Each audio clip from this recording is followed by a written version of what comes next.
Kesha Virginia Kauro dengan NIM 25053155. Saat ini saya akan membuat tugas video ATS, membuat video ulasan buku, dan cerita atau buku yang saya pilih berjudul Perahu Kertas. Baiklah, untuk judul cerita yang saya pilih di sini berjudul Perahu Kertas. Untuk penulisnya dari Dia Lestari, penerbitnya dari Bentang Pustaka, tahun terbit 2009, jumlah halaman 440 halaman. Untuk genrenya ada fiksi, roman, dan drama. Baiklah, kita masuk pada sinopsis singkat. Perahu Kertas mengisahkan tentang Kugi dan Kenan, dua jiwa yang memiliki mimpi dan passion yang berbeda, namun dipertemukan oleh takdir. Kugi seorang gadis ceria yang percaya pada dunia dongeng dan memiliki cita-cita menjadi penulis cerita anak. Bertemu dengan Kenan, seorang pelukis berbakat yang merasa tertekan oleh ekspektasi keluarganya untuk meneruskan bisnis mereka.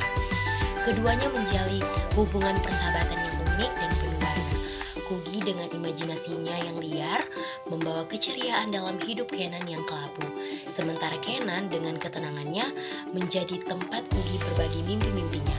Namun, di antara persahabatan itu tumbuh perasaan yang lebih dalam. Sayangnya, keadaan dan pilihan hidup membawa mereka pada jalan yang berbeda, membuat mereka harus menghadapi berbagai konflik dan tantangan dalam menanggapi cinta dan cita-cita mereka. Berikut adalah kelebihan bukunya. Yang pertama, ada alur cerita yang menarik. Dia Lestari berhasil merangkai alur cerita yang kompleks, namun tetap mengalir dengan baik. Yang kedua adalah karakter yang kuat. Setiap karakter dalam buku ini memiliki kepribadian yang kuat dan unik. Yang ketiga adalah bahasa yang indah. Gaya bahasa Dia Lestari yang khas, puitis, dan penuh metafora membuat pembaca terhanyut dalam setiap kalimatnya.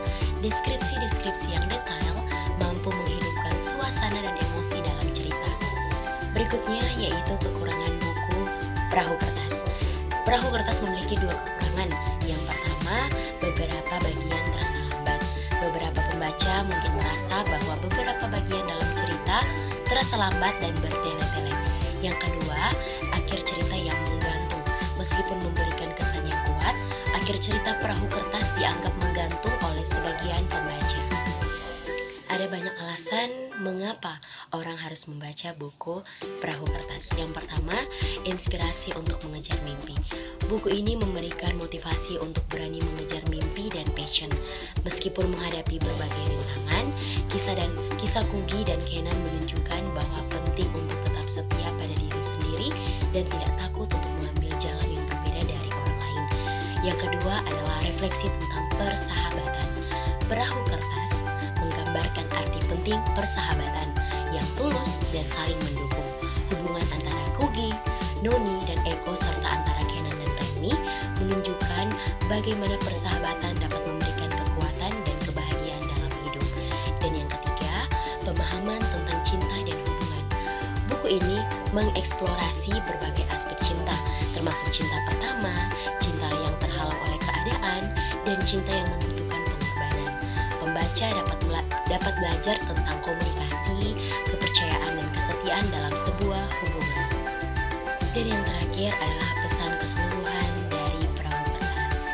Perahu Kertas adalah sebuah novel yang indah, inspiratif, dan penuh makna. Dengan alur cerita yang menarik, karakter yang kuat, dan bahasa yang puitis, buku ini mampu menghipnotis pembaca dari awal hingga akhir. Meskipun memiliki beberapa kekurangan, pesan moral yang mendalam dan inspirasi yang diberikan menjadikan Perahu Kertas sebagai salah satu karya terbaik dari Dia Lestari yang layak untuk dibaca dan direnungkan. Baiklah, sekian dari video ulasan saya. Jika ada salah kata ataupun masih kurang dalam penjelasan saya mohon maaf. Sekian dan terima kasih.